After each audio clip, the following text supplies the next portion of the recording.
बिना जिए भी जा सकता है, तब ज्ञान होता है एक बोझ। उससे कोई डूब तो सकता है, उबरता नहीं। जानना जीवंत भी हो सकता है। तब जो हम जानते हैं वो हमें करता है निर्भर, हल्का, कि हम उड़ सके आकाश में। जीवन ही जब जानना बन जाता है तभी पंख लगते हैं, तभी जंजीरें टूटती हैं और तभी द्वार खुलते हैं अनंत के।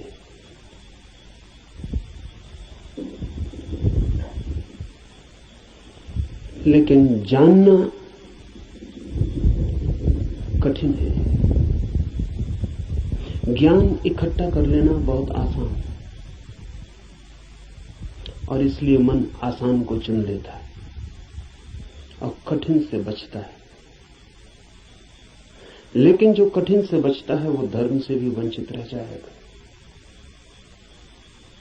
कठिन ही नहीं, जो असंभव से भी बचना चाहता है वो कभी भी धर्म के पास नहीं पहुंच पाएगा। धर्म तो है ही उनके लिए जो असंभव में उतरने की तैयारी रखते हैं। धर्म है जुआरियों के लिए, दुकानदारों के लिए नहीं। धर्म कोई सौदा नहीं है। धर्म कोई समझौता भी नहीं। धर्म तो है दांव। जुआरी लगाता है धन को दांव पर, धार्मिक लगा देता है स्वयं को। वही परम धन है।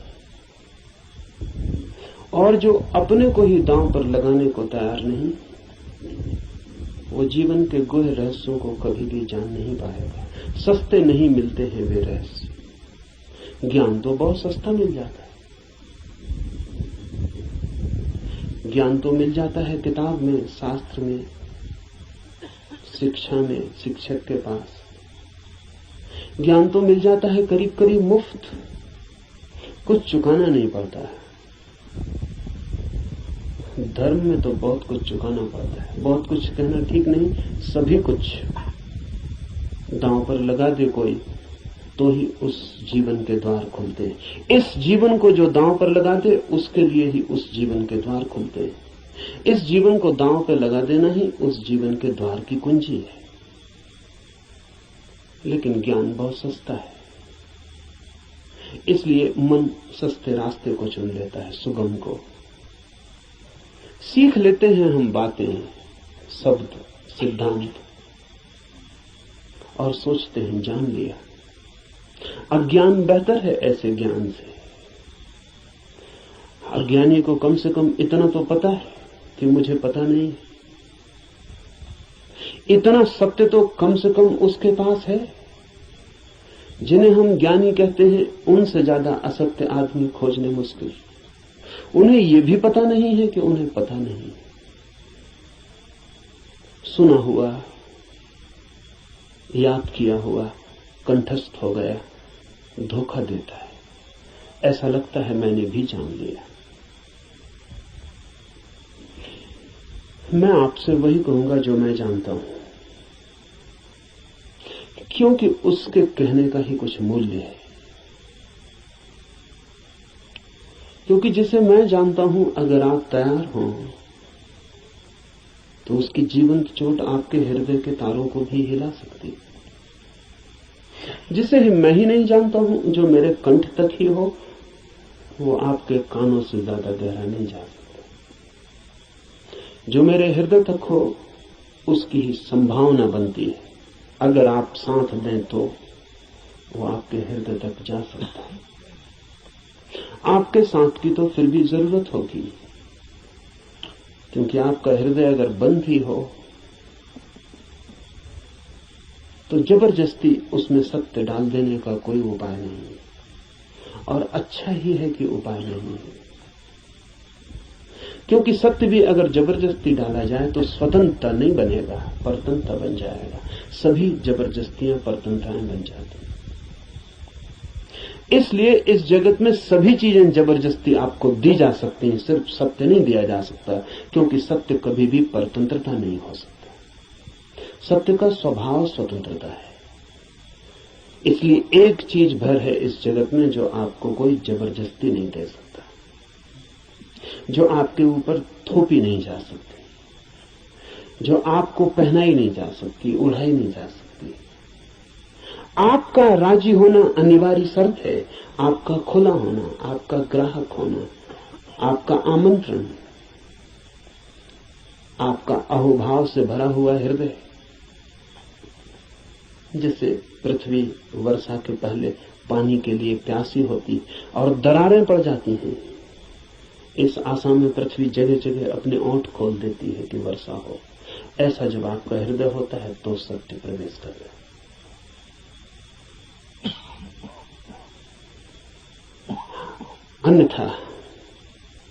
अन्यथा सत्य आपके द्वार से भी आकर लौट जाता है। बहुत बार लौटा है, बहुत जन्मों जन्मों में। आप कुछ नए नहीं, इस पृथ्वी पर कुछ भी नया नहीं,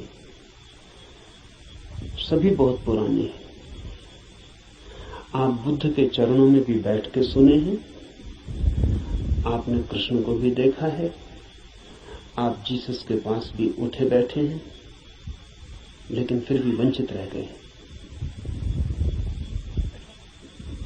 क्योंकि कभी भी आपका हृदय तैयार नहीं था। आपके पास से बुद्ध की सरिता बहती निकल गई है, महावीर की सरिता बहती निकल गई, आप प्यासे रह गए। आनंद रो रहा था जिस दिन बुद्ध के प्राण छूटने को थे और छाती पीट रहा था, और बुद्ध ने उससे कहा कि तू रोता क्यों है? जरूरत से ज्यादा मैं तेरे पास था 40 वर्ष, और अगर 40 वर्ष में भी नहीं हो पाई वो घटना, तो अब रोने से क्या होगा? मेरे मिटने से इतना परेशान क्यों हो रहा है? तो आनंद ने कहा है, इसलिए परेशान हो रहा हूं कि आप मौजूद थे और मैं न मिट पाया। अगर मैं मिट जाता तो आपको मेरे भीतर प्रवेश मिल जाता। 40 साल नदी मेरे पास बहती थी और मैं प्यासा रह गया, और अब मैं रोता हूं क्योंकि जरूरी नहीं है कि ये नदी कब किस जन्म में दोबारा मुझे मिलेगी।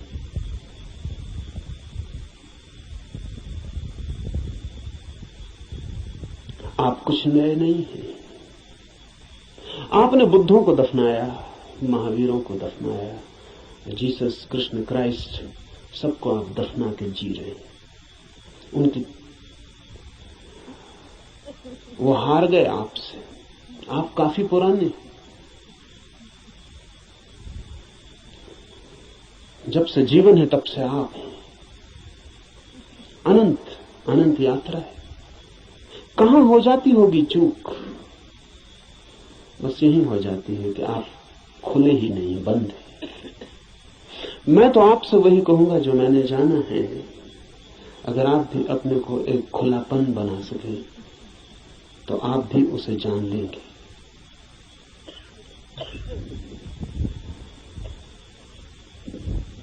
और ऐसा नहीं है कि कोई कठिनाई है बहुत, एक ही कठिनाई है और वो आप हैं। कुछ लोग कुतूहल से चलते हैं, जैसे राह चलते बच्चे पूछ लेते हैं इस वृक्ष का नाम क्या है, और अगर आप उत्तर न दें तो तत्क्षण भूल जाते हैं कि उन्होंने पूछा भी था। वो दूसरी बात पूछने लगते हैं कि ये पत्थर यहां क्यों पड़ा है।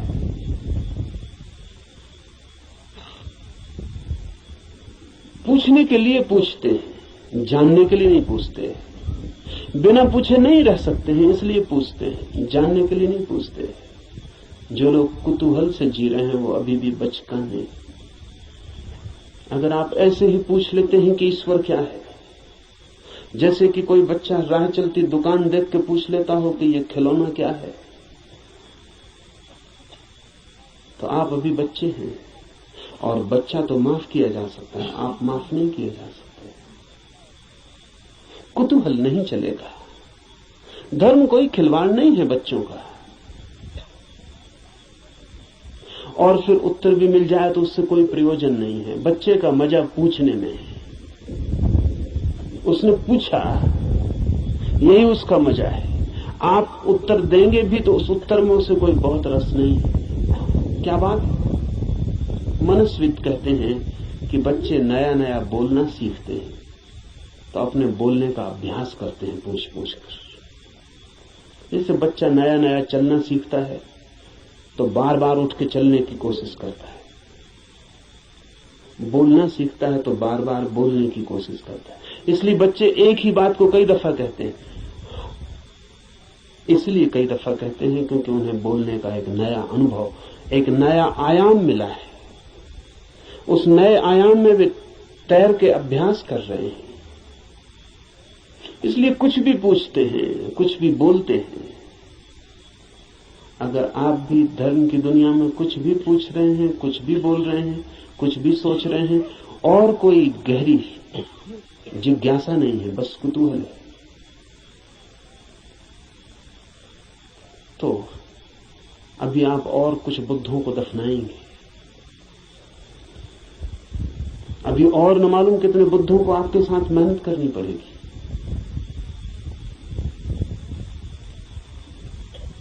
कुतूहल से सत्य का कोई संबंध नहीं। कुछ लोग कुतूहल से थोड़ा आगे बढ़ते हैं और जिज्ञासा करते हैं। जिज्ञासा में थोड़ी ज्यादा गहराई है, लेकिन बस थोड़ी ज्यादा। जिज्ञासा भी बहुत गहरी नहीं, वो भी उथली है, क्योंकि जिज्ञासा है केवल बौद्धिक। और बुद्धि भी ऐसी है जैसी खाज होती है, खुजलाएं तो थोड़ा रस आता है, ऐसा बुद्धि को भी खाज होती रहती। ईश्वर है, आत्मा है, मोक्ष है, ध्यान क्या है, करने के लिए नहीं। ईश्वर क्या है, जानने के लिए नहीं, चर्चा के लिए, बातचीत के लिए।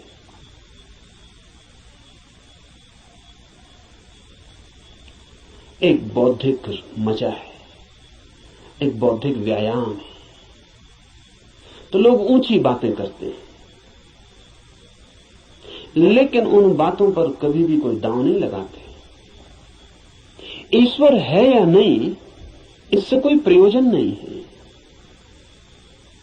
और ईश्वर हो तो, ईश्वर न हो तो वे जैसे हैं वैसे ही बने रहते हैं। ये बड़े मजे की बात है। एक आदमी मानता है कि ईश्वर है और एक आदमी मानता है कि ईश्वर नहीं, और दोनों की जिंदगी बराबर एक सी। कोई गाली दे तो उसे भी क्रोध आता है जो मानता है कि ईश्वर है, और उसे भी क्रोध आता है जो मानता है कि ईश्वर नहीं। बल्कि कई दफे तो ये देखा जाता है कि जो मानता है ईश्वर है उसे ज्यादा क्रोध आता है, क्योंकि जो मानता है कि ईश्वर नहीं है वो ज्यादा से ज्यादा क्या कर सकता है? आपका गाली दे सकता है, मार सकता है, हत्या कर सकता है। लेकिन जो मानता है ईश्वर है वो आपको नरक तक में सड़ा सकता है। उसके पास ज्यादा उपाय क्रोधित होने के। अगर ईश्वर के मानने और न मानने से कोई भी अंतर जीवन में न पड़ता हो तो उसका अर्थ है कि ये ईश्वर से कोई संबंध नहीं है, बौद्धिक बातचीत है।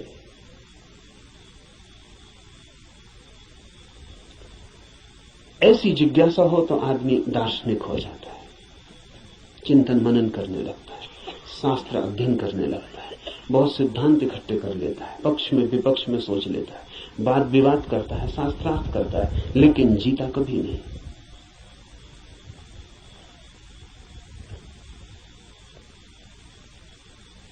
अगर आप भी सिर्फ जिज्ञासा से भरे हैं तो यात्रा नहीं होगी। जिज्ञासा से भरे हुए लोग वे हैं जो मील के पत्थर के पास बैठ जाते हैं और पूछते हैं मंजिल क्या है, कितनी दूर है, और सदा यही पूछते हैं, लेकिन कभी उठ के चलते नहीं। जानते तो आप भी कितना है, क्या कमी है जानने में? करीब करीब सभी कुछ जानते हैं, जो बुद्ध ने जाना हो, महावीर ने, कृष्ण ने जाना हो, वो सभी आप भी तो जानते। गीता में पढ़ के आपको ऐसा नहीं लगता कि ये बातें तो हमें भी मालूम आपको भी है, पर सिर्फ बुद्धि तक है, आपके हृदय तक उनका बीज नहीं पहुंचा। और बुद्धि पर रखे हुए विचार वैसे ही होते हैं जैसे पत्थर पे कोई बीज को रखते हैं। बीज तो होता है लेकिन पत्थर पे रखा रहता है, अंकुर नहीं फूट सकता। अंकुर फूटना हो तो बीज को पत्थर से गिरना पड़े, जमीन खोजनी पड़े, और जमीन की भी ऊपर की सतह ठीक नहीं है क्योंकि और गीली जगह चाहिए, तो थोड़ा जमीन के भीतर पहुंचना पड़े जहां थोड़ी पानी की सुविधा हो, थोड़ा रस बहता हो। बुद्धि पर पत्थर की तरह बीज रख जाते हैं, हृदय तक जब तक न गिर जाएं तब तक गीली जगह नहीं मिलती। हृदय में थोड़ा रस रहता है, थोड़ा प्रेम, वहां थोड़ा पानी, वहां कोई बीज गिरे तो अंकुरित होता है, नहीं तो कभी अंकुरित नहीं होता।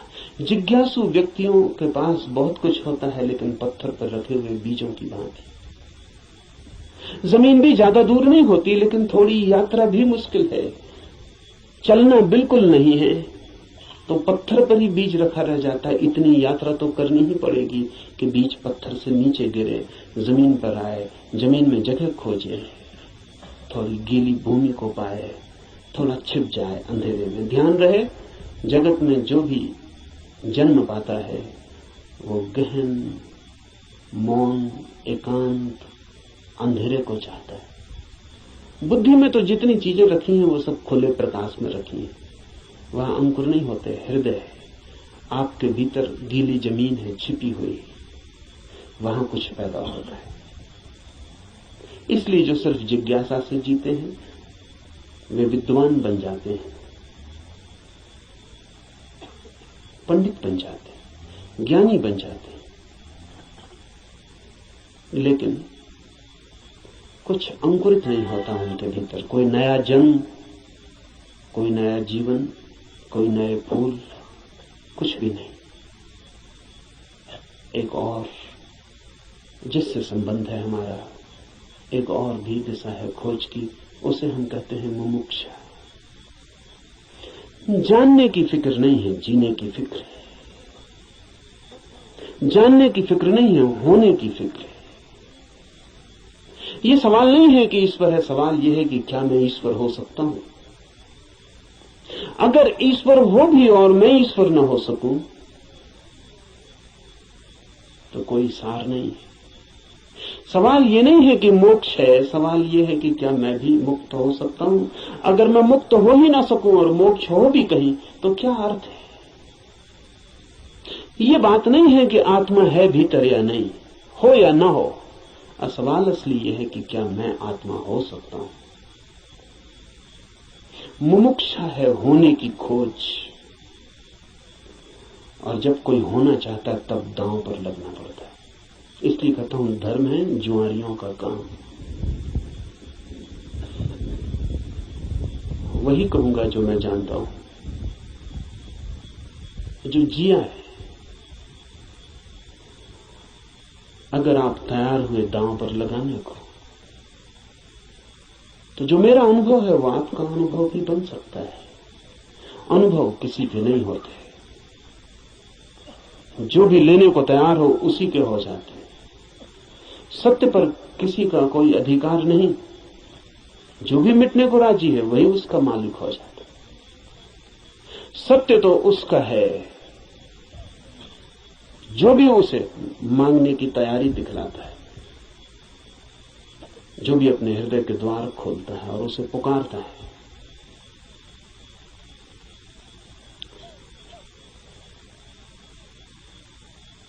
इस उपनिषद को इसीलिए चुना है। ये उपनिषद अध्यात्म का सीधा साक्षात्कार है। सिद्धांत इसमें नहीं है, इसमें सिद्धों का अनुभव है। इसमें उस सब की कोई बातचीत नहीं है जो कुतूहल से पैदा होती है, जिज्ञासा से पैदा होती है।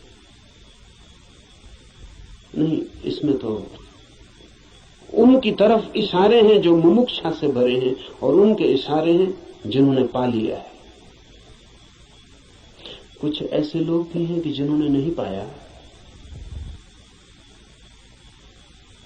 लेकिन फिर भी मार्गदर्शन देने का मजा नहीं छोड़ पाते। मार्गदर्शन में बड़ा मजा है। सारी दुनिया में अगर सबसे ज्यादा कोई चीज दी जाती है तो वो मार्गदर्शन है, और सबसे कम अगर कोई चीज ली जाती है तो वो भी मार्गदर्शन है। सभी देते हैं, लेता कोई भी नहीं। जब भी आपको मौका मिल जाए किसी को सलाह देने का तो आप चूकते नहीं। जरूरी नहीं है कि आप सलाह देने योग्य हो, जरूरी नहीं कि आपको कुछ भी पता हो जो आप कह रहे हैं, लेकिन जब कोई दूसरे को सलाह देनी हो तो शिक्षक होने का मजा छोड़ना बहुत मुश्किल हो जाता है। शिक्षक होने में मजा क्या है? आप तत्काल ऊपर हो जाते हैं मुफ्त में और दूसरा नीचे हो जाता है। अगर कोई आपसे दान मांगने आए तो 2 पैसे देने में कितना कष्ट होता है, क्योंकि कुछ देना पड़ता है जो आपके पास है। लेकिन सलाह देने में जरा भी कष्ट नहीं होता, क्योंकि जो आपके पास है ही नहीं उसको देने में कष्ट क्या है? आपका कुछ खो ही नहीं रहा है, बल्कि आपको कुछ मिल रहा है, मजा मिल रहा है, अहंकार मिल रहा है। आप भी सलाह देने की हालत में हैं आज, और दूसरा लेने की हालत में। आप ऊपर हैं, दूसरा नीचे।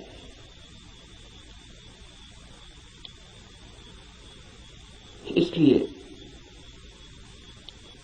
कहता हूं कि इस उपनिषद में कोई सलाह, कोई मार्गदर्शन देने का मजा नहीं है, बड़ी पीड़ा है। क्योंकि उपनिषद का ऋषि जो दे रहा है वो जान के दे रहा है, वो बांट रहा है कुछ बहुत हार्दिक, बहुत आंतरिक।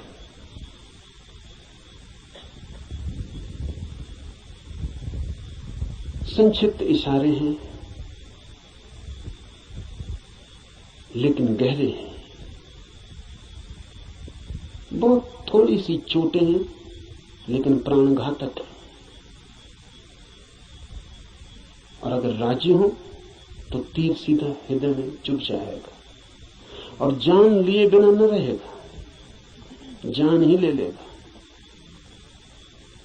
इसलिए थोड़ा सावधान, थोड़ा सचेत, क्योंकि ये सौदा ही खतरनाक है। इसमें पागल हुए बिना कोई मार्ग ही नहीं है, इसमें अपने को मिटाए बिना पाने का कोई उपाय ही नहीं है। यहां तो खोने वाले ही बस पाने वाले बनते हैं। और इसीलिए इस उपनिषद को भी चुन लिया है। ऐसे तो सीधा ही आपसे कह सकता हूं, कोई कारण इस उपनिषद को चुनने का नहीं है, बहाना, आड़। क्योंकि तीर सीधा मारो आदमी बच सकता है, उपनिषद की आड़ से थोड़ी सुविधा रहेगी, इसलिए चुन लिया है कि आपको ऐसा भी पता नहीं लगेगा कि मैं कोई सीधे ही आपको तीर मार रहा हूं, तो बचने का जरा उपाय कम हो जाता है। सभी शिकारी जानते हैं कि थोड़ी आड़ से शिकार ठीक होती। ये उपनिषद सिर्फ आड़ है और इससे कुछ लेना देना ज्यादा नहीं। जो मैंने जाना है वही कहूंगा, लेकिन उसमें और उपनिषद में कोई अंतर नहीं है, क्योंकि इस उपनिषद के ऋषि ने जो कहा है वो जानकर ही कहा।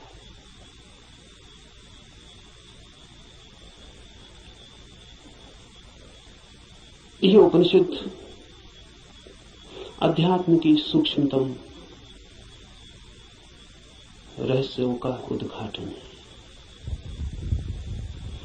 लेकिन अगर मैं उपनिषद पर ही बात करता रहूं तो डर है कि बात ही रह जाए।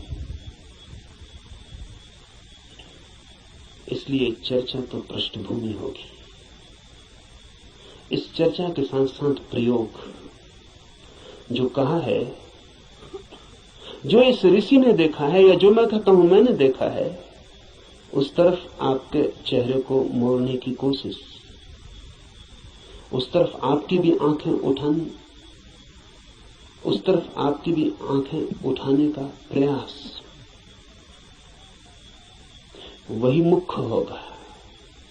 उपनिषद की बात तो सिर्फ हवा पैदा करने के लिए होगी कि आपके चारों तरफ वे तरंगें पैदा हो जाएं, कि आप भूल जाएं 20वीं सदी को, पहुंच जाएं उस लोक में जहां ये ऋषि रहा होगा, मिट जाए ये जगत जो चारों तरफ बहुत बेरौनक और बहुत कुरूप हो गया है, और याद आ जाए उन दिनों की जब ये ऋषि जिंदा रहा होगा। एक हवा, एक वातावरण, बस उसके लिए उपनिषद, पर उतना काफी नहीं है। जरूरी है, काफी नहीं है। तो जो मैं कहता हूं, अगर आप उसको सुन के ही रुक जाते हैं तो मैं मानूंगा आपने सुना भी नहीं, क्योंकि सुन के जो चलता नहीं है मैं नहीं मान सकता कि उसने सुना है। अगर आप सोचते हैं कि सुन के आपकी समझ में आ गया, इतनी जल्दी मत करना। सुन के समझ में आता होता तो हम कभी के समझ गए होते। सुन के ही समझ में आता होता तो इस दुनिया में समझदारों की कमी ना होती, ना समझ खोजना मुश्किल हो जाता। मगर ना समझ ही ना समझ, सुन के कुछ भी समझ में नहीं आता। सुन के सिर्फ शब्दों पे मुट्ठियां बन जाती, सुन के नहीं, करके ही समझ में आता है। इसलिए सुनना करने के लिए, समझने के लिए नहीं। सुनना करने के लिए, करना समझने के लिए। सुन के ही सीधा मत सोच लेना कि समझ गए। वो बीच की कड़ी के बिना कोई भी उपाय नहीं है, कोई भी रास्ता नहीं। लेकिन मन कहता है कि समझ गए, अब करने की क्या जरूरत है। मंजिलें चल के पहुंची जाती हैं। सब भी समझ लिया हो, यात्रा पथ पूरा स्मृति में आ गया हो, पूरा नक्शा जेब में हो, फिर भी बिना चले कोई मंजिल तक कभी पहुंचता नहीं। लेकिन सपना देखा जा सकता है। कोई आदमी यहीं सो जाए और सपना देख सकता है कहीं भी पहुंचने का। मन सपना देखने में बड़ा कुशल है। और ऐसा मत सोचना कि आप ही ऐसे सपने देखते हैं। जिनको आप बहुत बुद्धिमान कहते हैं, वे भी इसी तरह के सपने देखते रहते हैं। साधु हैं, सन्यासी हैं, महात्मा हैं, वर्षों से खोज में लगे हैं, लेकिन कहीं इंच भर नहीं पहुंचते, यात्रा ही नहीं करते। वो जो वर्षों से खोज में लगे हैं, वो सारी की सारी खोज वर्तुलाकार है। बुद्धि में ही वर्तुल बन जाता है, भंवर बन जाता है। उसी भंवर में घूमते रहते हैं। फिर उस भंवर में सब समा जाता है। वेद समा जाते हैं, उपनिषद समा जाते हैं, कुरान बाइबलें समा जाती हैं। उस भंवर में सब समा जाता है, लेकिन एक इंच भी गति नहीं होती। उपनिषद की हम चर्चा करेंगे। उपनिषद समझाने के लिए नहीं, उपनिषद बन जाने के लिए। यहां सुन के कुछ कंठस्थ हो जाए और आप भी बोलने लगे तो मैंने आपका नुकसान किया, मैं फिर आपका मित्र साबित न हुआ। यहां सुन के आप जो सुना है वो बोलने लग जाएं तो कोई मूल्य नहीं है। यहां सुन के आपको भी वो हो जाए, आप भी वो देख लें, वो आंख आपकी भी खुल जाए, तो ही ऐसा समझें। एक कवि गीत गाता है किसी फूल के संबंध में। गीत में बड़ा माधुर्य हो सकता है, छंद हो सकता है, लय हो सकती है, संगीत हो सकता है। गीत की अपनी खूबी है, लेकिन गीत कितना ही गाए उस फूल को और कितना ही गुनगुनाए, तो भी गीत गीत है, फूल नहीं। और लाख हो गति और लाख हो छंद तो भी गीत गीत है, फूल की सुगंध नहीं। और आप उसी गीत से तृप्त हो जाएं तो आप भटक गए। उपनिषद गीत है किसी फूल का जिसे आपने देखा नहीं अभी। गीत गजब का है, गाने वाले ने देखा है, पर गीत से तृप्त मत हो जाना। गीत फूल नहीं है। ऐसा भी हो जाता है कि कभी कभी आप फूल के पास भी पहुंच जाते हैं। कभी कभी फूल की एक झलक भी मिल जाती है, अचानक, आकस्मिक। क्योंकि फूल कोई विजाती ही नहीं है, आपका स्वभाव है, आपके बिल्कुल निकट है, किनारे किनारे है। कभी कभी छू जाता है बिना आपके, बावजूद आपके। कभी कभी फूल एक झलक दे जाता है, कोई बिजली कौन जाती, किसी क्षण में आकस्मिक अनुभव में आ जाता है। कुछ और भी है इस जगत में, यही जगत सब कुछ नहीं है।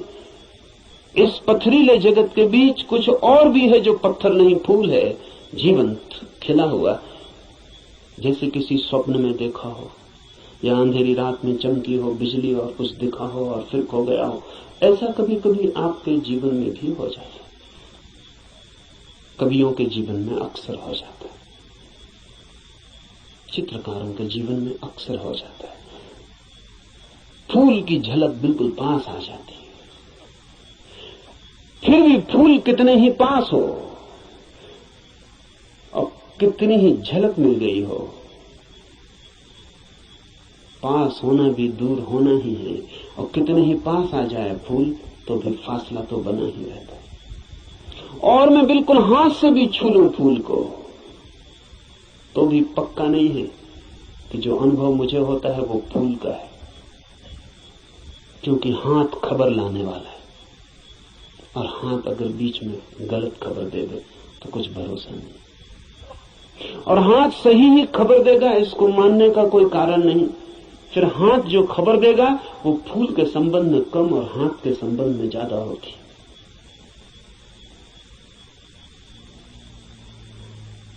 फूल ठंडा मालूम पड़ता है, जरूरी नहीं कि फूल ठंडा हो सकता है हाथ गर्म हो, इसलिए फूल ठंडा मालूम पड़ता है। खबर हाथ के संबंध में, क्योंकि खबर जब भी किसी माध्यम से आती तो सापेक्ष होती है, पक्का नहीं हुआ जा सकता। पोपोफ का मैं एक संस्मरण पढ़ रहा था। पोपोफ एक साधिका थी और गहरी साधिका थी, और पियोत्र दिमित्रोविच ऑस्पेंस्की के पास साधना करता था। एक दिन बैठी थी पास, एक सज्जन ने आके ऑस्पेंस्की से पूछा कि ईश्वर है या नहीं। तो ऑस्पेंस्की ने कहा कि ईश्वर नहीं। फिर ऑस्पेंस्की थोड़ी देर रुका और उसने कहा कि लेकिन मैं कोई गारंटी भी नहीं कर सकता।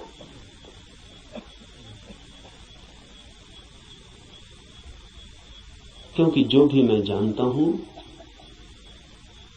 वो सब माध्यम से जाना गया है। कभी आंख से देखा है लेकिन आंख का भरोसा क्या, कभी कान से सुना है लेकिन कान गलत सुन सकता है, कभी हाथ से छुआ है लेकिन हाथ का क्या कहना। अभी तक सीधा नहीं देखा है, अभी तक आमने सामने नहीं हुआ हूं, इसलिए कोई गारंटी भी नहीं। अभी तक जो भी जाना है उसमें मुझे ईश्वर का कोई अनुभव नहीं हुआ, लेकिन जरूरी नहीं कि ईश्वर न हो। इससे सिर्फ मेरी खबर मिलती है कि मेरे अनुभव क्या है, इसलिए मैं कोई गारंटी नहीं कर सकता कि नहीं ही है। इसलिए मुझ पर भरोसा करके मत रुक जाना, खोजना। जब भी माध्यम से कुछ घटता है तो भरोसे का नहीं। अगर फूल के बिल्कुल पास भी पहुंच जाएं तो भी आंख देखती है, हाथ छूते हैं, सुगंध नाक में आती है, ये भी दूरी का अनुभव है। तो कभी कभी कोई कवि उस परम फूल के इतने पास पहुंच जाता है तो उसकी गीत में उतर आती है गूंज उसकी। लेकिन फिर भी बुद्ध नहीं है वो, महावीर नहीं है वो। महावीर कौन है, बुद्ध कौन है? बुद्ध है वो चैतन्य जो फूल ही हो गया। इतनी भी दूरी न रही कि फूल को देखा हो, फूल ही हो गया। फूल होकर ही पूरी तरह जाना जा सकता है क्या है। उपनिषद के ऋषि की बात है, गीत है किसी फूल के संबंध में। उसे गुनगुनाना, मिठास है बड़ी उसमें, स्वाद है उसमें बहुत, लेकिन वो फूल नहीं है, गीत ही है। अगर प्रयास करेंगे तो कभी कभी झलक भी मिलेगी। मेरे पास लोग आते हैं, वो कहते हैं ध्यान में बड़ी झलक मिली, लेकिन फिर खो गई।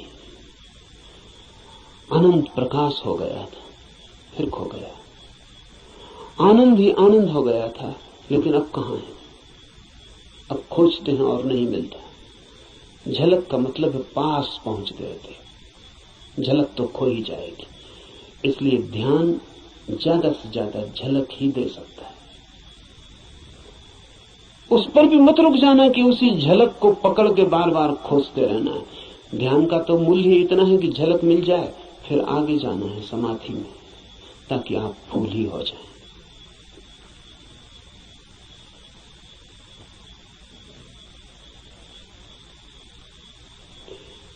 ध्यान में है झलक, समाधि में है हो जाना।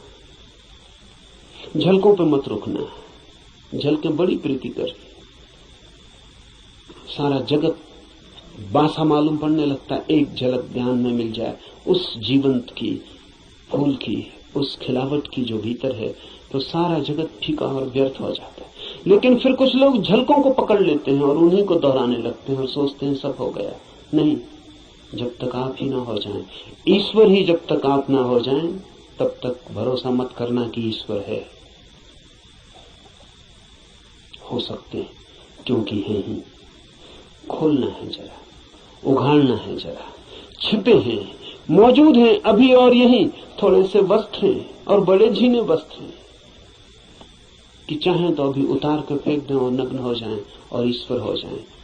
लेकिन बड़ी पकड़ है। झीने तो हैं लेकिन पकड़ गहरी। क्यों है ये पकड़ इतनी? ये पकड़ है क्योंकि हम सोचते हैं ये वस्त्र ही हमारा होना है, यही हम है। इसके अलावा हमें कुछ और किसी अस्तित्व का पता नहीं। इस उपनिषद में इशारे होंगे उस अस्तित्व के जो वस्त्रों के पार है। और इस उपनिषद के साथ साथ हम करेंगे ध्यान ताकि मिले झलक, और आशा बांधेंगे समाधि की ताकि हम भी हो जाएं वही जिसे हुए बिना न कोई संतोष है, न कोई शांति है, न कोई सत्य है। उपनिषद शुरू होता है प्रार्थना से। प्रार्थना है समस्त जगत से। सूर्य कल्याणकारी हो, वरुण, अर्यमा, इंद्र और बृहस्पति, विष्णु कल्याणकारी हो, उस ब्रह्म को नमस्कार हो। हे वायु, तुम्हारे लिए नमस्कार, क्योंकि तुम प्रत्यक्ष ब्रह्म हो। मैं तुम्हें ही प्रत्यक्ष ब्रह्म कहूंगा। सत्य और रिक्त वे सब मेरी रक्षा करें, आचार्य की भी। इस प्रार्थना से शुरू होता है। धर्म की यात्रा प्रार्थना से शुरू होगी ही। प्रार्थना का अर्थ है आस्था, आशा। प्रार्थना का अर्थ है इस सारे जगत के साथ हमारे जुड़े हुए होने का भाव। प्रार्थना का अर्थ है मुझ अकेले से क्या होगा। मुझ अकेले से होता तो हो गया होता। मुझ अकेले से तो क्षुद्र भी नहीं सध पाया, चाहा था धन मिल जाए, वो भी नहीं मिला। चाहा था पद मिल जाए, वो भी नहीं मिला। कैसी कैसी चाहें की थी, बड़ी छोटी थी, वे भी पूरी ना हुई। मुझ अकेले से तो संसार भी ना सधा। तो सत्य की ये महायात्रा मुझ अकेले से हो सकेगी? अकेले अकेले तो मैं संसार में भी हार गया हूं। सभी हारे हुए हैं संसार में। जो जीते हुए दिखाई पड़ते हैं वे भी, बस वे दूसरों को जीते हुए दिखाई पड़ते हैं, खुद तो बिल्कुल हारे हुए हैं।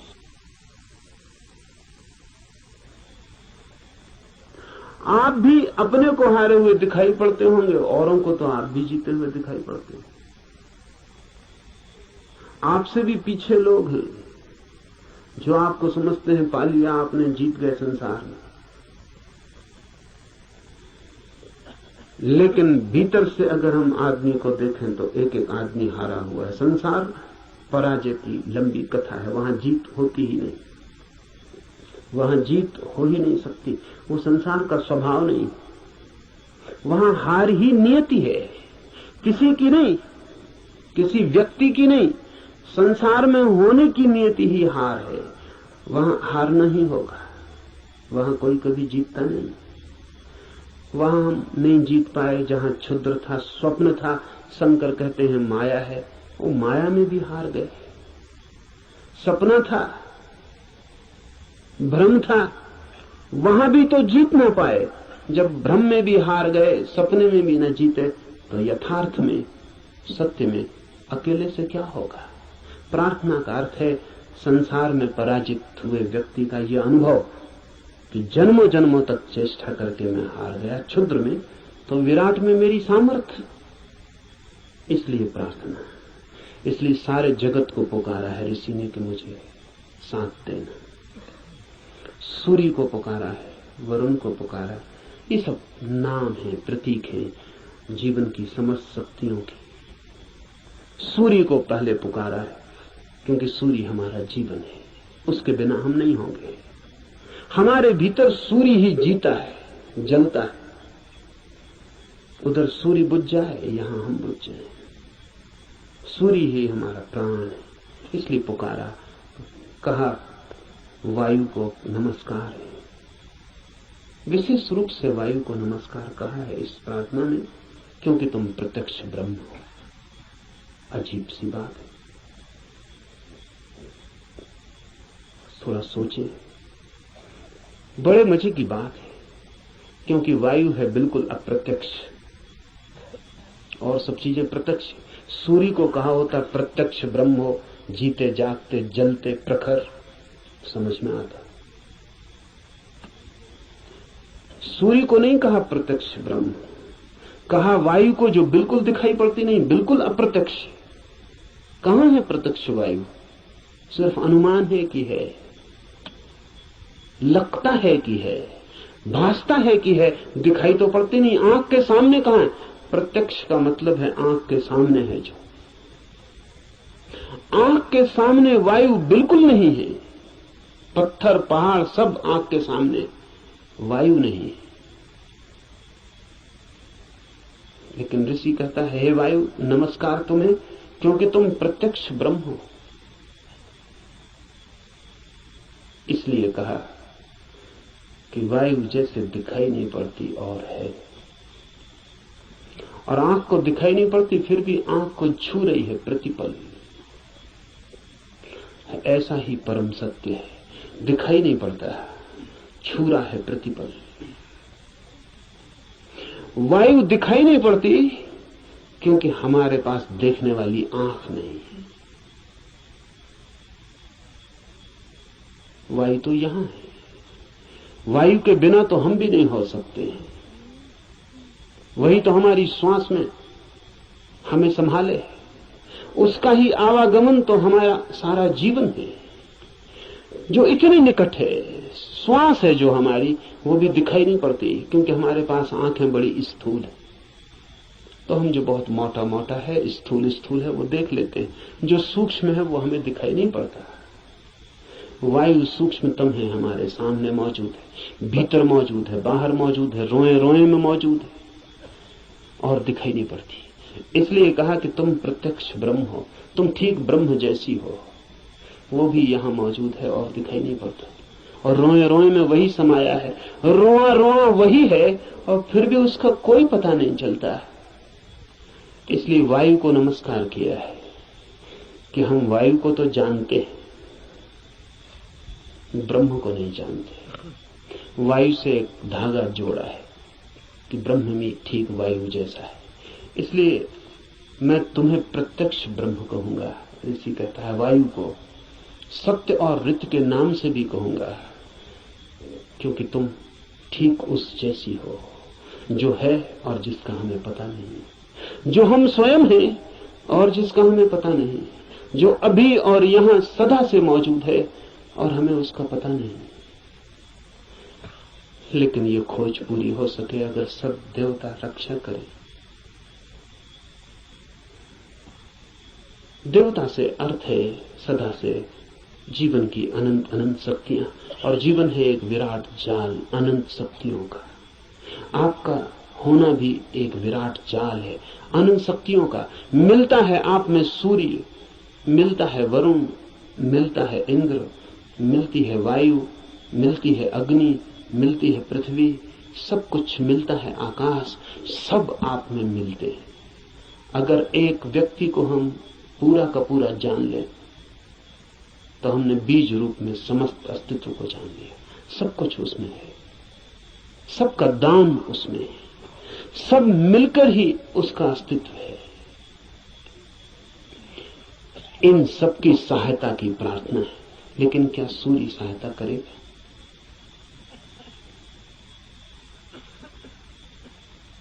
ये सवाल उठता ही है। प्रार्थना भी की तो क्या सूर्य सहायता करेगा? प्रार्थना भी की तो क्या वायु सहायक हो जाएगी? प्रार्थना भी की तो पृथ्वी क्या सहायता करेगी? पृथ्वी की सहायता और सूर्य की सहायता का सवाल नहीं है। आपने प्रार्थना की, यही बड़ी सहायता है। इसे थोड़ा ठीक से समझ लें। कोई सूर्य आके आपको सहायता नहीं करेगा, लेकिन आपने प्रार्थना की, इसका जो परिणाम है वो सूर्य पर नहीं होगा, आप पर होगा। क्योंकि प्रार्थना करने वाला चित्त हो जाता है विनम्र, प्रार्थना करने वाला चित्त हो जाता है असहाय, प्रार्थना करने वाला चित्त स्वीकार कर लेता है इस बात को कि मुझ अकेले से नहीं होगा। प्रार्थना करने वाला चित्त मिटने को तैयार हो जाता है। प्रार्थना करने वाला चित्त अपने अहंकार को, इस भाव को कि मैं कर सकता हूं, छोड़ देता है। इसके परिणाम होते हैं। प्रार्थना का सारा परिणाम आप पर होता है। प्रार्थना से सूर्य नहीं बदलता, आप बदलते हैं। प्रार्थना से जगत नहीं बदलता, आप बदलते हैं। लेकिन आपके बदलते ही दूसरे जगत में आपका प्रवेश हो जाता है। प्रार्थना आमतौर से जब आप करते हैं तो यही सोचते हैं कि कोई कुछ करेगा, इसलिए प्रार्थना कर रहे। न, प्रार्थना है एक उपाय, एक डिवाइस। हाथ तो आप जोड़ते हैं किसी और के सामने, लेकिन जो परिणाम होता है वो होता है भीतर, जिसने हाथ जोड़े हैं उस पर। इसलिए बड़ी कठिनाई होती है अगर आप वैज्ञानिक के सामने कहें कि हे सूर्य सहायता कर, तो कहेगा मूर्खता की बात है। क्या सूर्य तुम्हारी सहायता करेगा? कब किसकी सहायता की? कि हे इंद्र वर्षा कर, पागल हो गए हो?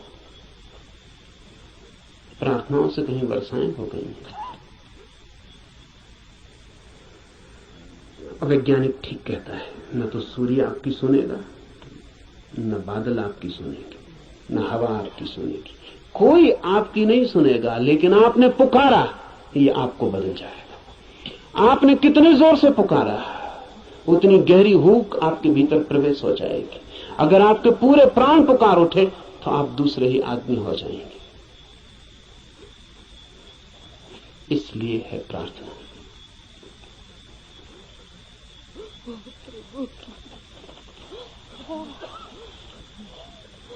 Jean-Paul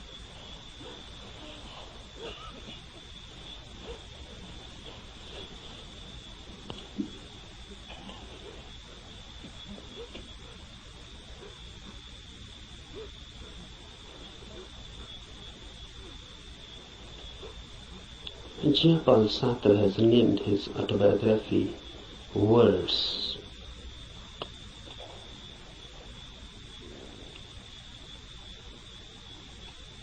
This christening of his autobiography as Words is significant, deeply significant. Really, everybody's biography is just words and nothing else.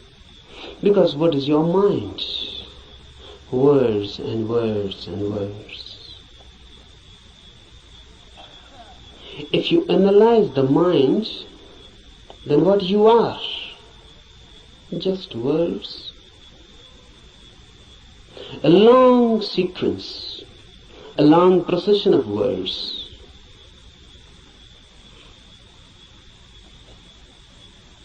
This is everybody's autobiography. But if you are nothing but words, then you are not. Then you are yet unborn.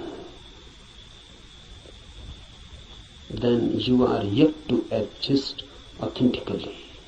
Because words are just words, sounds. They mean something, but basically they are meaningless. The meaning is given to them. And mind is just a mechanism, a natural computer. It goes on feeding on words, then creating more words out of them. Then you go on associating those words. You go on creating principles, philosophies, systems. And ultimately where you are. Truth is not a byproduct of a long process of words. Truth is not a word at all. Truth is out of words. Truth is beyond words, or below words. Truth is experience, not words. Old Lao Tse has said, the truth cannot be said. Because when you say something, language has to be used. Words have to be used. And truth is not a word. So when you say it, you miss it. The moment you say it, you have missed it. It cannot be said. It can only be experienced.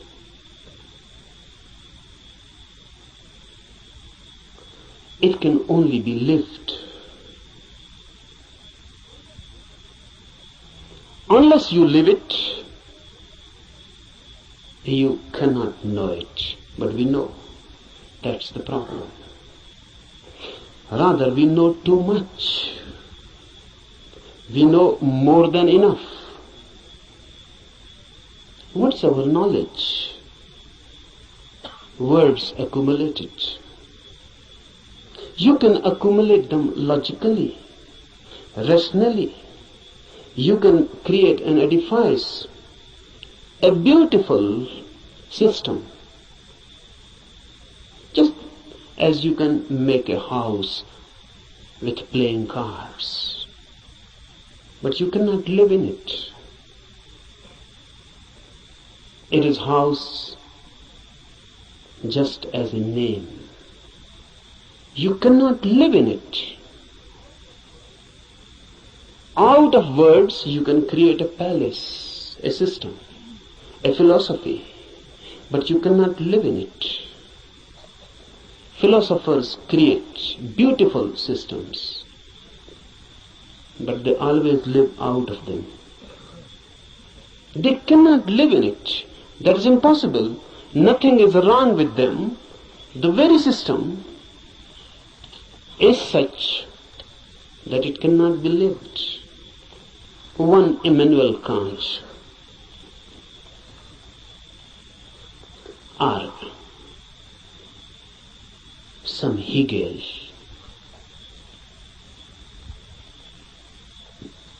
they create out of words principles, hypotheses. They go on explaining the whole universe, but they themselves remain unexplained. They can explain the whole cosmos. They can say how the world was created. They can say what is the destiny. And look in them, dig deep, and you find a very miserable man, just as unhappy as anyone, as in hell as anyone.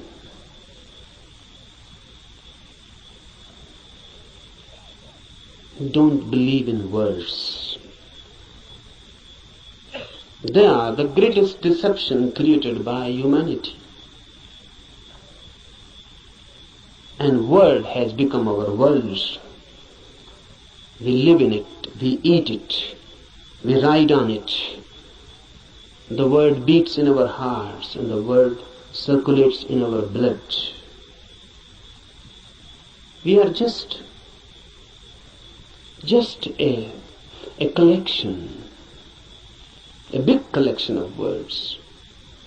Mind is very miser about words. It goes on accumulating.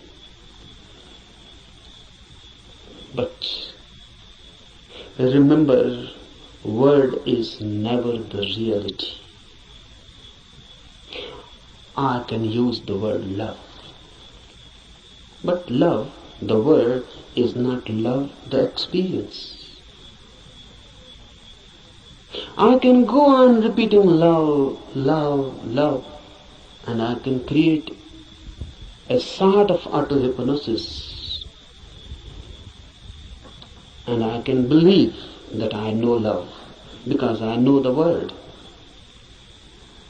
To know the word is easy. To know love is difficult. Not only difficult, but impossible. Impossible not because the experience is impossible. Impossible because you are incurable. Because love can come only to you when you are not. And that is the path of everything that is great, deep. Love, truth, God. They come only when you are not. Your non-being becomes the passage. Someone was asking Mozart. Mozart was one of the greatest magicians of the world. Rare, unique. Someone asked him, which music you like most? And Mozart is reported to have replied, no music, sir. No music I like most.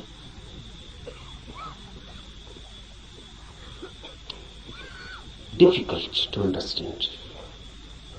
Difficult to penetrate in. But very significant. The reply is just unique, unexpected, and from a musician. He says no music is the best. Have you ever heard the music which Mozart calls no music? You have heard sounds. And if sounds can be put in a system, in a rhythm, it becomes music. Music means rhythmic sounds. But sounds. If they are unrhythmic, it becomes noise. If they are rhythmic, it becomes music. But what is no music? No music means no sounds. Silence. Silence has a music of its own. But you cannot hear it as you are. You are filled with words, so you can understand sounds. You are filled with noise. That's why music has so much appeal. You are so much filled with noise, crowdy noise, mad noise, that when someone creates music outside, you forget your noise inside. You are magnetized by the music outside. You forget yourself. You become concentrated in the music outside. That's why music is loved so much.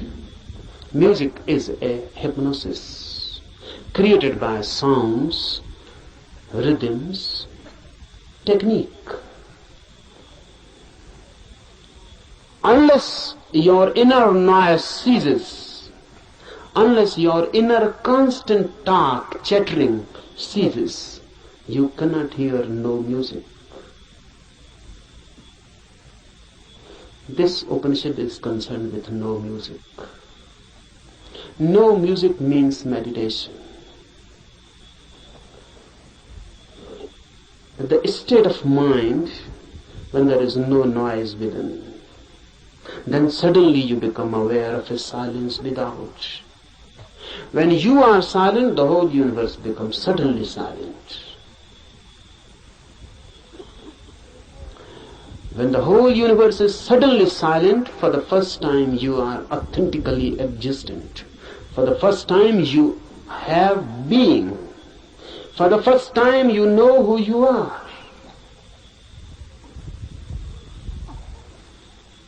No music is meditation. No noise inside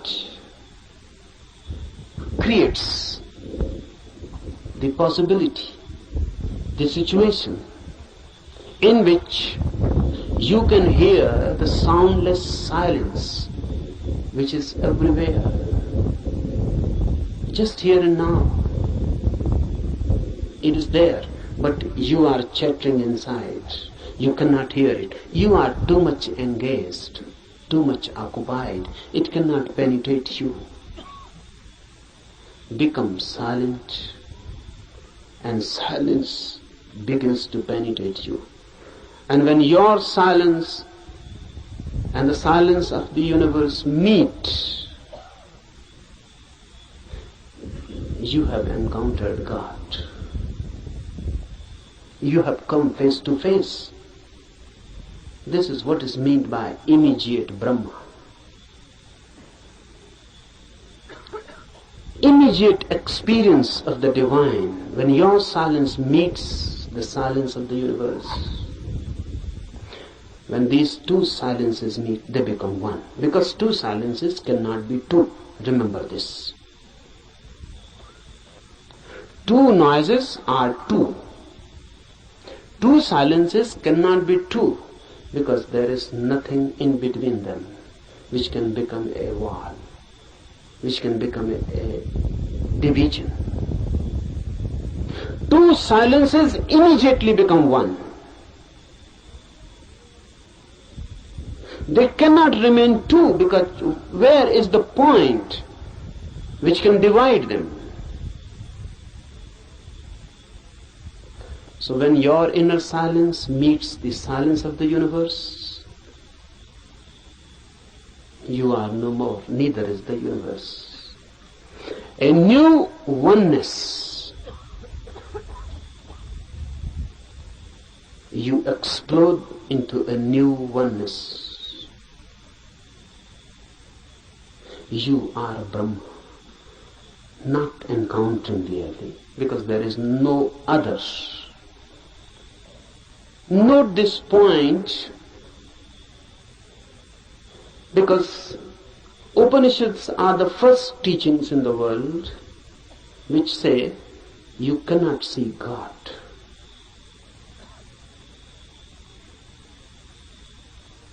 All the religions go on talking about seeing God. Upanishads are the first teachings, the oldest, which say you cannot see God, because in seeing two are needed, you and the God. God cannot be made an object of knowledge. God is your subjectivity. So you cannot put God before you. There is no way of meeting God. You can only dissolve in Him, or He can dissolve in you. Oneness is God. When two silences meet, oneness is created. Two silences meeting transform everything. In this camp, we will try to create a silence within you. We are not to do anything for the silence of the universe. It is always here and there. It is always the case. Only you are missing your silence.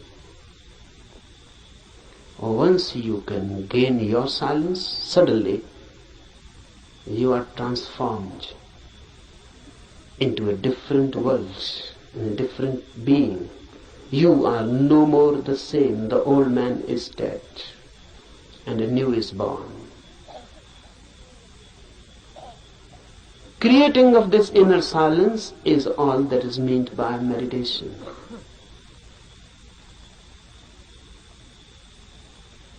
Remember this. We are not interested in teachings. Teachings are of no use in themselves unless they are practiced.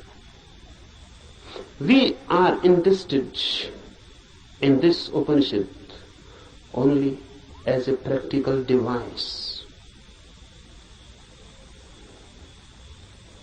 The Upanishad is not for me some doctrine to be believed, or some system to be believed, or some philosophy to be believed. Upanishads are practical guides. They believe not in changing your mind, but in changing you. They are not concerned with any change of your ideology. They are concerned with you directly, with your being. Remember this, knowing is your periphery and being is your center. Knowledge is added to you, being can never be added. Being is that which you are already. Knowledge is that which goes on being added to you. And it happens, unfortunately, it happens for many, that their being becomes just more and more burdened with their knowledge. Knowledge is going to be piled up on you by the society, by culture, by everything. Knowledge is utilitarian. It is needed. So everyone goes on accumulating knowledge. Knowledge is power.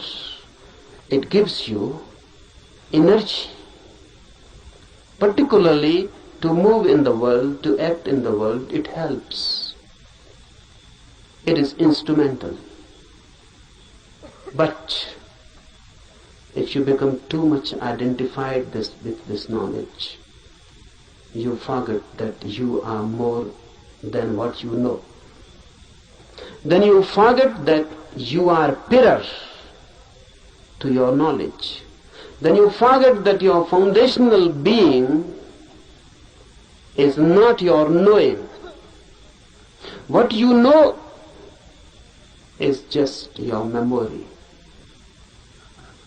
How to penetrate this knowing and to reach the innermost center which you are. Silence, no music, non-chattering, no inner talk. But how to do it? It is difficult. It is difficult because you can start a new talk inside. How to stop it? How to meditate? You can start a new talk. That will not do. The way to do is to throw this inner nonsense out completely. To go through a catharsis.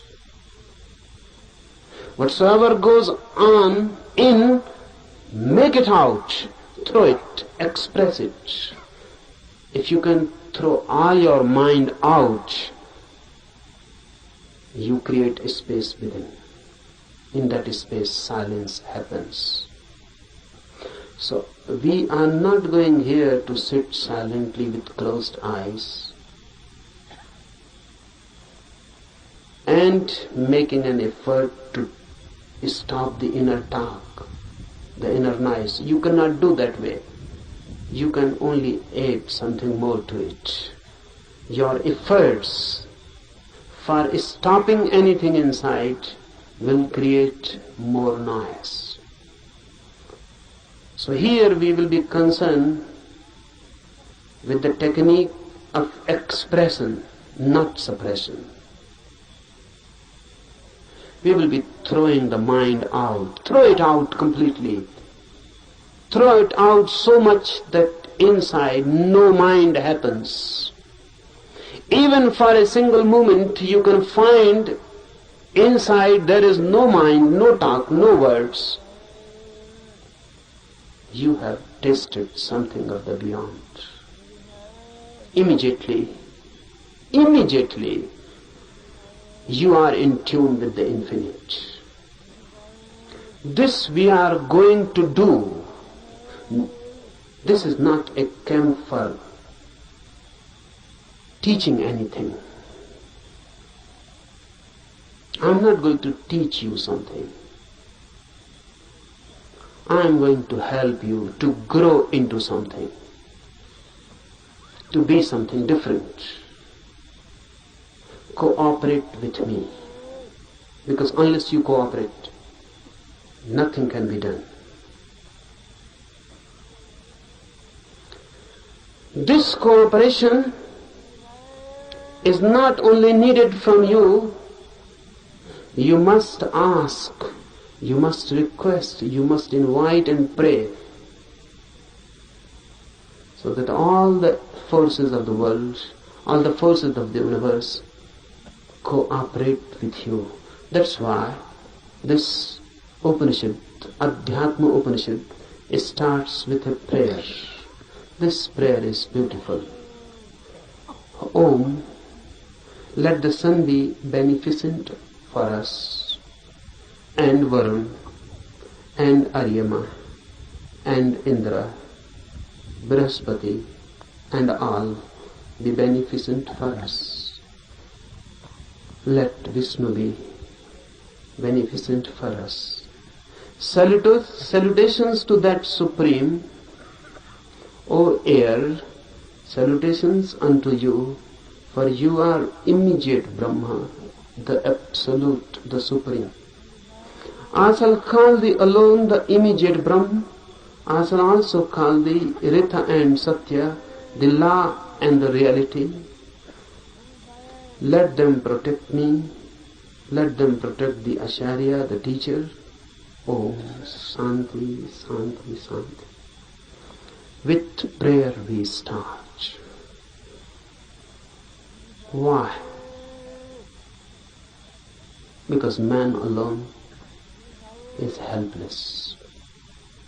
Man alone cannot do anything. Because man alone is nothing. Man is just a meeting point of million and million forces. In you, every universal force is crossing. You are just a crossroad.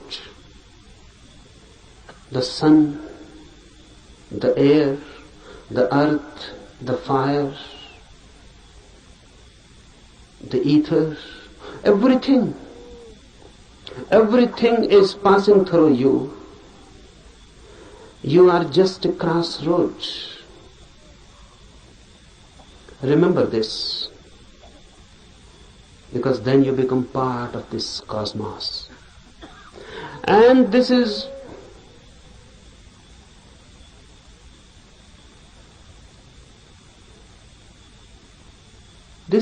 very significant to remember, because the modern mind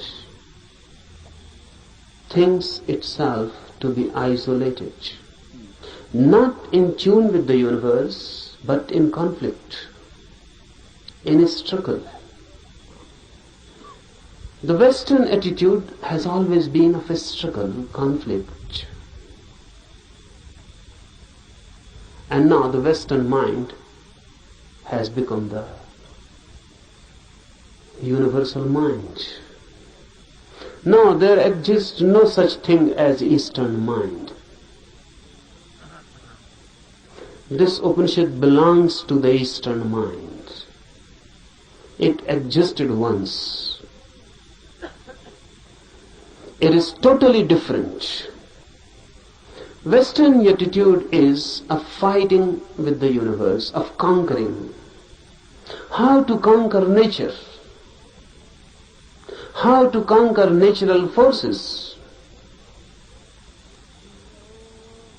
This makes man alienated. Man becomes a stranger in this universe. A conqueror is bound to be violent. A conqueror is bound to be in conflict. And ultimately a conqueror is bound to find himself isolated, alone. Eastern mind is totally different. The very approach is not a fight, but of deep resonance. Universe and I are not two. I am part of it, just a wave in the great ocean. I belong to it, and it belongs to me. There is a belonging. I am not a stranger in this world. I am not forced on this world. I am not an enemy, and the world is not inimical towards me. I am part of it, and not a mechanical part, but an organic part. Just like my eyes are my organic part, my hands are my organic part. I touch through my hands, I see through my eyes. My seeing has become my eyes, and my touching has become my hand. The universe has become man in you. The universe has become a particular individual in you. You are not different from it. You are just a wave. And the universe is flowering through you. This is Eastern way of looking at the world. Man in tune. That's why prayer. Prayer is a bridge. It makes you feel again at home. Even the sun is not so far away. The Upanishad says, let sun be beneficent to us. Let everything be beneficent to us. Let everything be a blessing to us and a help. Why? Because truth is not yours or mine. Truth means the center of this universe. And if you are in conflict with the universal forces, you can never reach it. Only in a deep friendship, deep intimacy, the universe opens its doors for you. So prayer is just creating a forgotten intimacy. Look at it in this way. A child is born. The moment a child is born, he is separated from his mother. Before birth, in the womb, he was one. With the mother, one. There was no separation. The child and the mother were one. The child existed within the mother as part, organic part. Because even the child was not breathing. The mother was breathing and the child was alive through mother's breath. The child's heart was not beating. The mother's heart was beating and the child was alive through mother's heart. The child was not eating. The child was not doing anything. The child was just part and parcel of the mother.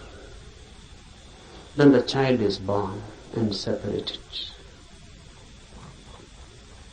Then the child grows as individual. Away and away the child goes from the mother. The same happens with human consciousness. Before consciousness is born, you are one with the universe. In deep sleep, you again fall into that oneness. When there is no dreaming and no thought, there is no mind. And when there is no mind, there is no ego. In deep sleep, you are no more. Because your mind is no more. Who you are in your deep sleep, can you say? What is your name? When you are deep, dreamlessly asleep, who are you? What is your name? There is no name. Because if there is name, you are not deep asleep. The name is just a surface thing. Who are you, a Hindu or a Mohammedan? A Christian, Catholic or Protestant? Who are you? Educated, uneducated, poor or rich, a beggar or a king? Who are you? Man, woman, young or old? In deep sleep, you are none. Still you are. You cannot say that you are. Absolutely not. You are. But you are not that which you are when awake. While dreaming, while awake, you are a mind. While deep asleep, you are a no mind. The mind is lost, dissolved, but the being is. Deep prayer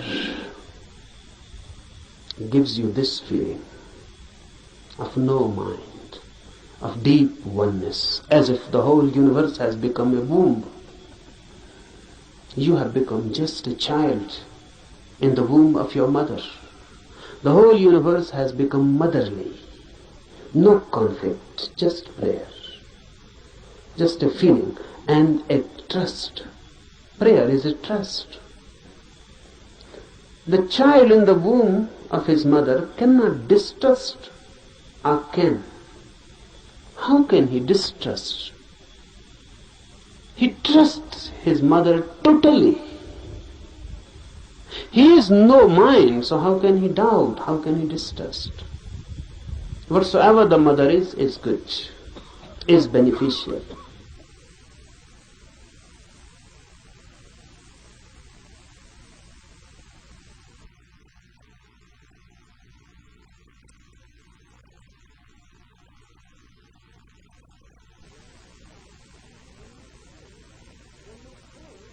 When you pray, you are throwing yourself back into a motherly universe.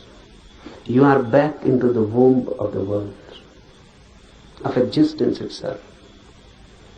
And you trust. This trust is sown in the prayer. The sun will be beneficial, the air, the earth, everything. All the forces of the universe will be helpful. This is a deep trust. How it works? What is the mechanism of it? Is it that all these forces are going to help you? No. No one is going to help you. But the moment you create this trusting, this prayer attitude, this prayerful attitude, once you create this bridge, all the barriers are withdrawn. Those barriers were created by you, now they are withdrawn. You are not in fight. You are ready to surrender. You are not going to conquer. You are ready to surrender. You are ready to withdraw your ego. They are not going to help you positively, but now negatively. All the problems, all the barriers, all the hindrances that were bound to be created by your ego will not be created anymore. Now you will not be your enemy. Understand this deeply. These forces, once taken as deeply related with you, intimate, friendly, homely, and the whole universe taken as a home, a motherly womb, then your fighting attitude dissolves. Then your conflicting mind dissolves. Then your violence, then your ego, the effort to be constantly this or that, the very beginning dissolves. And if you have no ego and a prayerful mind, suddenly, with full awakening, you fall into deep sleep. This is the mystery. Suddenly, with full awareness, you fall into deep sleep. That's why Upanishad has constantly declared that samadhi, the ultimate ecstasy which is achieved by meditation, is just like deep sleep with one difference. And that difference is awareness. In deep sleep you are unaware, unconscious. In samadhi, in ecstasy, you are conscious, aware. But the phenomena is the same. In deep sleep you become part of the cosmos. In samadhi, ecstasy, you become part of the cosmos. In sleep you are unconscious. What is happening? In samadhi, you are fully conscious. And once you can become consciously a part of this universe, you have achieved the goal. So from tomorrow morning, we will try to re-enter the womb of the universe by dissolving ourselves, by throwing away the main disease of human mind, the ego, by surrendering, by being receptive. We are not going to conquer the truth. Rather, on the contrary, we are going to allow the truth to conquer us.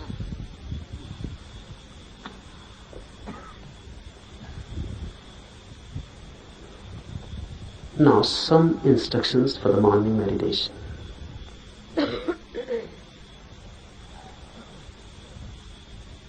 First, don't be serious at all. For this whole camp, don't be serious at all. I consider seriousness to be a fatal disease.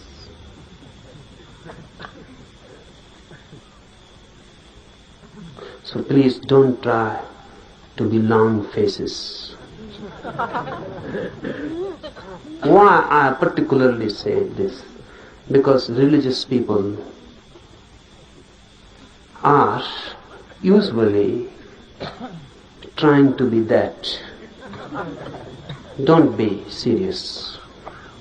Be more and more laughing, enjoying like small children. Because before the divine force, we are small children. So don't be serious. You cannot approach that divine force with a serious, sad face. That is a barrier. Laugh and dance and enjoy like small children, and you can enter the temple very easily. The doors are always open for the children. Be children-like. Jesus is reported to have said that only those who are like children will enter the kingdom of God. And look what Christians have done. They have created a very serious, sad religion. Jesus on the cross, a weeping religion, crying.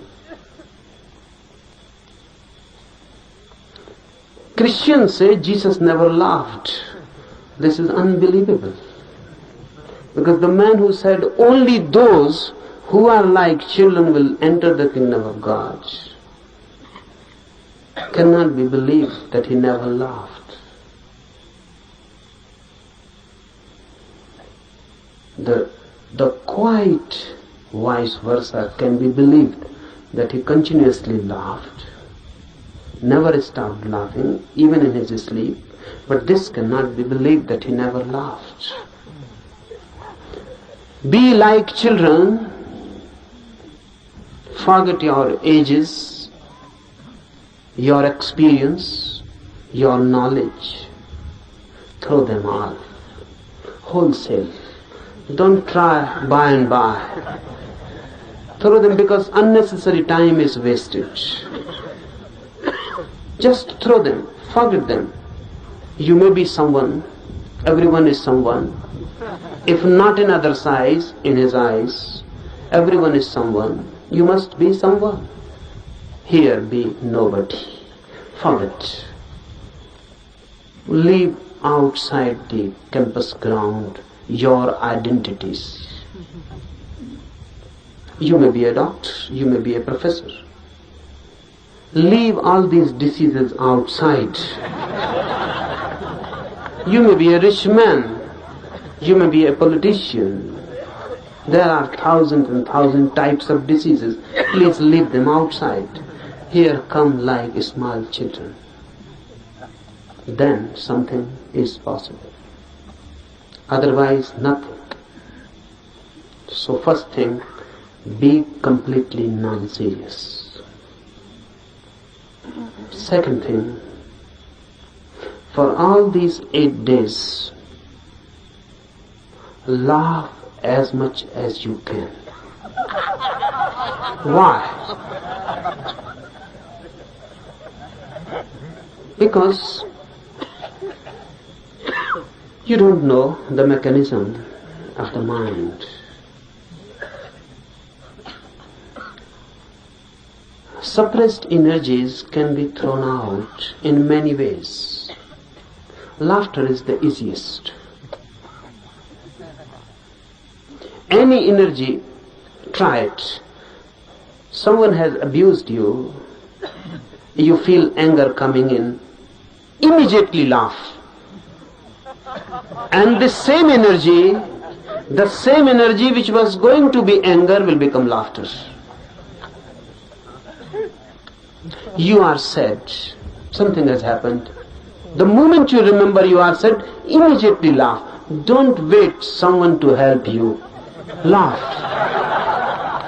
And suddenly you will feel the change, the same energy which was going to take a shape, sad shape,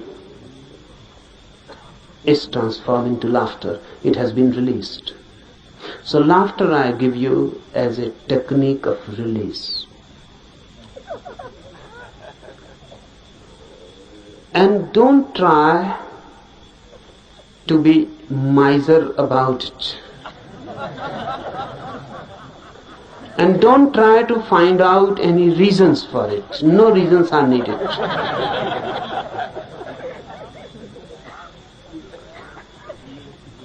Take it as a help for meditation.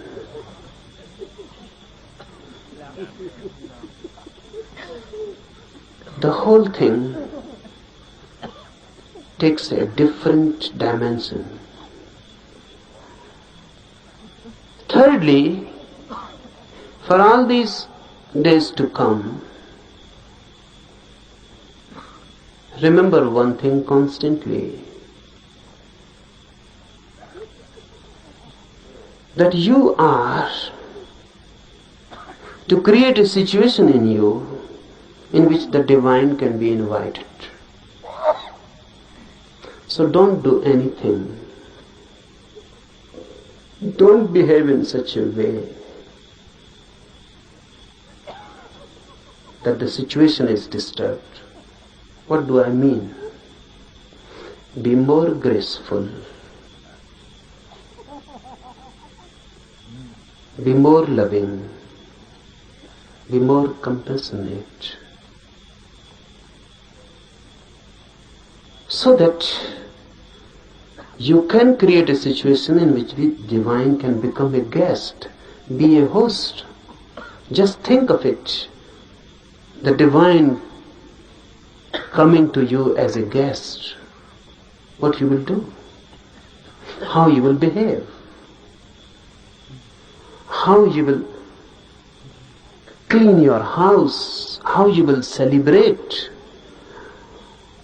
How you will create a space in your house.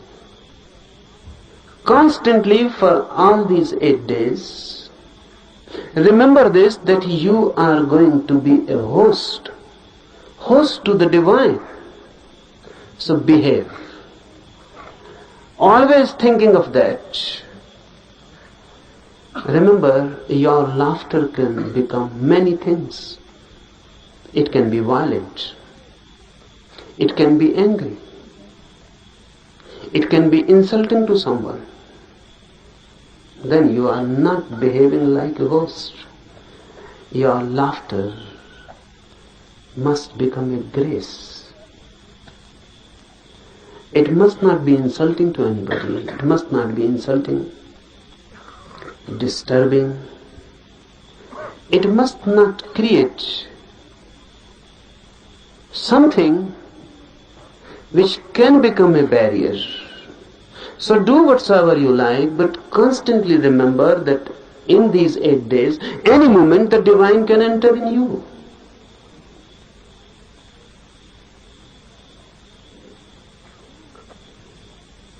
Any moment the divine can enter. So remember that you are ready to receive. Don't talk much. Fourthly, don't talk much. If you can be silent completely, that's better. If you cannot be, then less and less talk. Be telegraphic.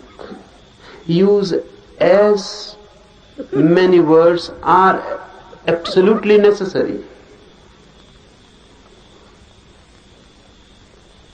That will conserve energy. Our talking is much a wastage. Conserve energy. Don't talk. Don't read. In the morning we will be doing meditation, in the afternoon, in the night. The remaining time, be more and more silent, happy, blissful. Sit somewhere, don't waste time in talking, and just wait.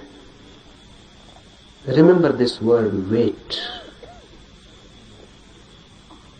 Everyone knows the meaning, but no one knows the experience. Sometimes when you really wait, you are waiting for your beloved or your lover to come. You are a different man. A different quality enters in you. You are waiting for your beloved. Someone passes by the door, you just become eyes. The whole energy is transformed into eyes. Someone knocks on the door, you become attentive. The beloved may have come. Even the rustling of the leaves outside, dry leaves falling on the ground, and you feel the beloved has come. You are constantly alert. Alert, but not tense. Alert, but waiting.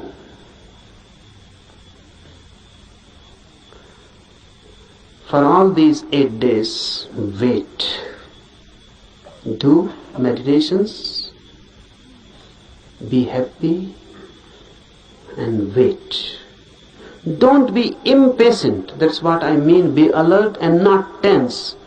Don't be impatient. You cannot force the guest to come. You can only invite and wait. So give the invitation and wait. Any moment the guest, and if you are not alert, you may miss the moment. Any moment the guest can come, and you are angry and talking to someone else, you may miss him. Any moment the phenomena is possible, but if you are not there, you may miss for lives. No one can say when the next moment of such opportunity will come. Wait. And lastly, meditation needs you in your totality. Nothing less will.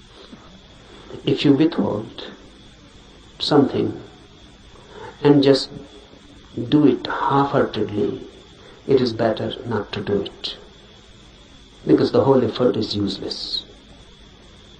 You will be simply tired and nothing will happen. So unnecessarily, why tire yourself? If you are half in it, you will be tired. And if someone feels tired, remember this and find out you will be half in it. If you are totally in it, you will be refreshed, not tired. This is the difference. If you are totally in it, nothing has been retained, nothing has been withheld. You were in it totally.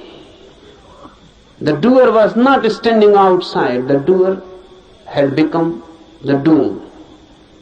Then you will come out of his fresh like the dew in the morning, fresh like a rose just opening, fresh, full of energy, light, dancing, blessed. and not only blessed, in such a state of mind that you can bless others. But that happens only when you are total in it. It never happens when the minor part has moved. Then there is a tension between you standing and between you moving. Then you have become two, then you are split. That split, that inner tension between two creates tiredness. You feel exhausted, not vitalized. You feel just as if your energy has been sucked out. You will feel it. So whenever you feel it, go deep and ask, are you split into two, divided? The effort that do, either stop completely, don't do. That's better. Because you are not deceiving yourself. It is honest. Or be totally in it, move in it. When you move totally in it, it has a different quality. Suddenly, there is no tension, no conflict, no struggle within. Your whole being has gone into it. And you have never gone into anything as total. You have not loved as total. You have not done anything as total, always partial. That's why your life is just moment exhausted. You feel just dying every moment. No beauty, no flowering out of it, just death. Out of life, only death. That shows what you are doing with yourself.